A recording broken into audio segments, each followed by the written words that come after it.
Hello everyone. आज का जो टॉपिक है, आज हम पढ़ेंगे रिसर्च के बारे में बात करेंगे विद बीएड स्टूडेंट्स। ठीक है, तो ये जो टॉपिक है ये बीएड स्टूडेंट्स के साथ है।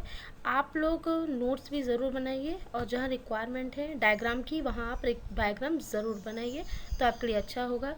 अगर भले प्रैक्टिकल वे में बनाइए, क्योंकि यदि एग्ज़ाम्स नहीं भी होने हैं तो भी आपको नॉलेज मिलेगा। नेक्स्ट देखते हैं।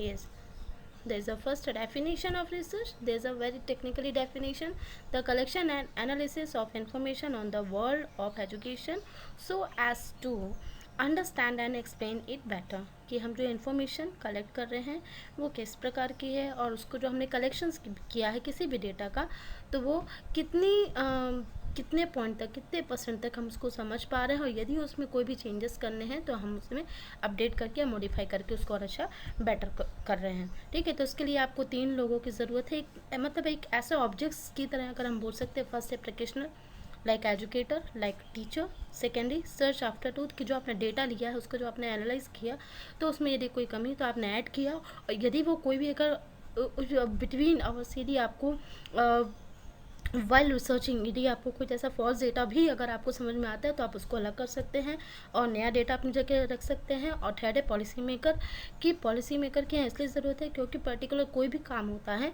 तो एक स्ट्रैटेजी हमें अडप्ट करनी पड़ती है, एक स्ट्रैटेजी के अनुसार होता है। ठीक है, नाउ नेक्स्ट नेक्स्ट है हमारा कि रिसर्चर जब रिसर्च करनी है तो उसके लिए हमें एजुकेशनल रिसर्चर की क्यों ज़रूरत है। इसलिए ज़रूरत है क्योंकि ये जो एजुकेशन फील्ड होती है तो इसमें एजुकेशन ही रिसर्चर काम के होंगे, क्योंकि वो एजुकेशन का नॉलेज रखते हैं और उसके अकॉर्डिंगली एनालाइज करते हैं किसी भी चीज़ को। तब देखते हैं इनके इसके लिए 3 मूव है।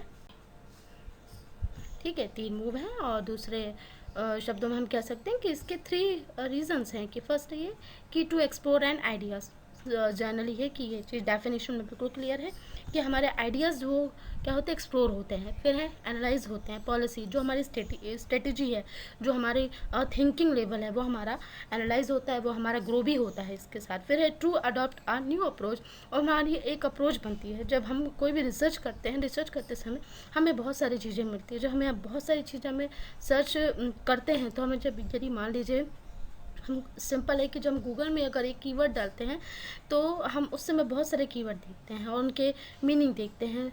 तो इससे क्या पता चलता है कि जब आपने जो आपका थीम था आपने पर्टिकुलर वो डेटा के लिए सर्च किया, लेकिन आपको उस बीच आपको बहुत सारी चीज़ों को भी सर्च करने का मौका मिला और जानने का मौका मिला, तो आपकी अप्रोच भी बढ़ जाती है उससे। तो ये आपके मेनली 3 रीजन्स है, मेनली 3 रीजन्स। नाउ नेक्स्ट, आप लोग इसे नोट ज़रूर करते जाएंगे। नोट करेंगे तो आप लोगों के लिए थोड़ा बेनिफिट होगा। नोट ज़रूर बनाएं, डायग्राम के थ्रू भी बना सकते हैं। फर्स्ट है हाईली पर्पसफुल एंड मीनिंगफुल। इसका सबसे फर्स्ट कैरेक्टरिस्टिक्स यही है कि वो पर्पसफुल मीनिंगफुल होना चाहिए। कि ये नहीं होता है कि आपने कोई भी बिना मतलब का आप रिसर्च करने लग गए, आपके लिए वो मीनिंगफुल इसलिए क्योंकि उसके लिए आपको रिजल्ट भी बना के देना है। फिर डिस्कवर अ न्यू नॉलेज, जब आप रिसर्च करते हैं तो आपको बहुत सारे नॉलेज मिलते हैं, मतलब आपको इन्वेंशन भी बहुत सारे होते हैं उस बीच। फिर एक करेक्शन ऑफ प्रीवियस एरर, जो आपने पहले पुरानी कोई गलती करी थी तो उसके लिए आपको एक करेक्शन करने का एक मौका भी मिलता है इसमें। फिर next logically and technically solution, इसमें हम फिर को लॉजिक या टेक्निकली हम काफ़ी टेक्निक्स का भी यूज़ करते हैं, तो कुछ न्यू टेक्निक्स भी अपनाते हैं। तो टेक्निक्स को अपनाना बहुत अच्छी बात होती है, गलत बात नहीं होती। मैनुअली तो काम होता है, कुछ टेक्निकली भी काम होते हैं। फिर सॉल्यूशन ऑफ प्रॉब्लम, जाहिर सी बात है यदि हम रिसर्च करेंगे तो हमें प्रॉब्लम को सोल्यूशन मिलेगा। और जो व्यक्ति रिसर्च कर रहा है उसके लिए डिसीजन मेकिंग पर्सन होना ज़रूरी है, क्योंकि वही सही समय पर एक गुड एडमिनिस्ट्रेशन के साथ वो सही डिसीज़न भी ले सकता है।